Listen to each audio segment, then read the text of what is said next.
As we've been reporting, a Chinese firm, Shuanghui, has purchased the largest pork producer in the U.S., Smithfield Foods. It's all part of a big Chinese spending spree on U.S. companies in the past few years. So what do the Chinese hope to get out of it? Business expert and author of What the U.S. Can Learn from China, Ann Lee, is here to break it down. And let's start with how much involvement the government has in the Chinese companies.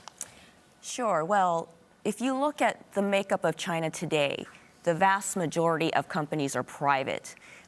While state-owned enterprises may comprise about up to 50% of the GDP, if you just count sheer number of companies, they're really like 4% if you had to count how many companies there are operating in China. And so it's really the minority that are controlled by the government. So the thought that the Chinese government is behind this is inaccurate, that these are private decisions made by private companies. Absolutely. And even if there was a government hand behind certain companies, I'm sure American corporate managers really know how to negotiate. They are sophisticated folks who've negotiated many other deals in the past. And so they clearly have these concerns in mind. So in the past, we've seen Chinese companies buy up manufacturing companies in the U.S. This is a little bit of a different deal. What are they hoping to get from a food processing company? Well, this is the big story of China because we've complained about China exporting to the whole world all this time. Now, China has developed a strong middle class, and so they've become much more consumer-oriented country.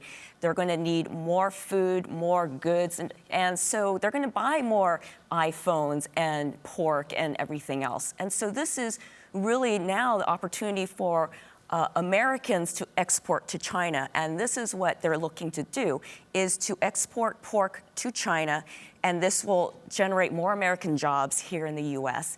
And frankly, the Chinese company is looking for American brands, American credibility, because a lot of Chinese consumers are rightly worried about quality of Chinese food. I was going to ask you about that. They have their own concerns over quality of Chinese food. Yes, absolutely. So does this give them a little bit more credibility? Absolutely. And expertise That in the is area? exactly what the Chinese company is trying to buy, American credibility, American brand recognition, in order to help boost their sales to their own consumers. And what about the worry that we hear from some food groups who are concerned about the quality of what might happen now to pork here?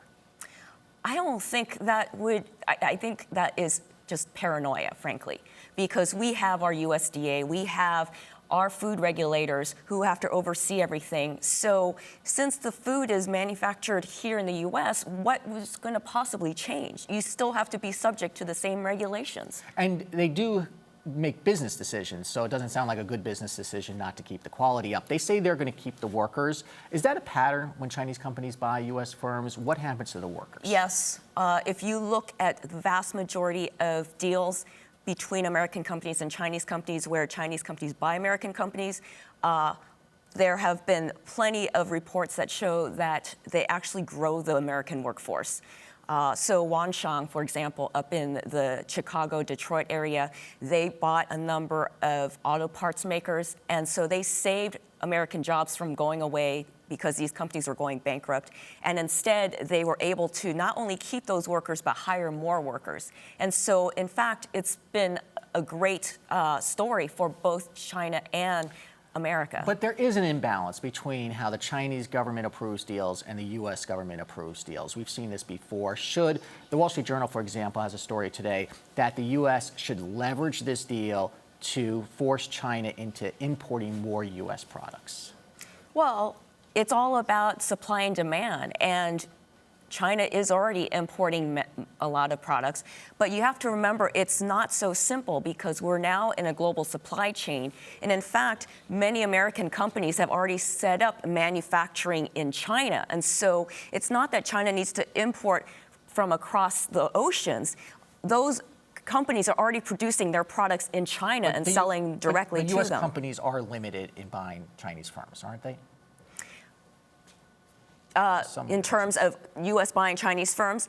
So China has it very transparent in terms of which sectors that American companies can buy, and they apply it to all countries. So it's not just American firms, it's any country that wants to buy Chinese companies. You can buy them in various industries, and then some of them are off limits. But the way that the U.S. decides things, this group called CFIUS, which is supposed to be about protecting national security, well, they don't really actually publish what criteria they use to approve or disapprove deals. And so the Chinese feel that this is, they're being discriminated against because there's no clear objective or metric of how these deals get approved or not approved. Okay, Anne, thank you so much. Very insightful. Some interesting questions being raised by this purchase, some good information. Anne Lee.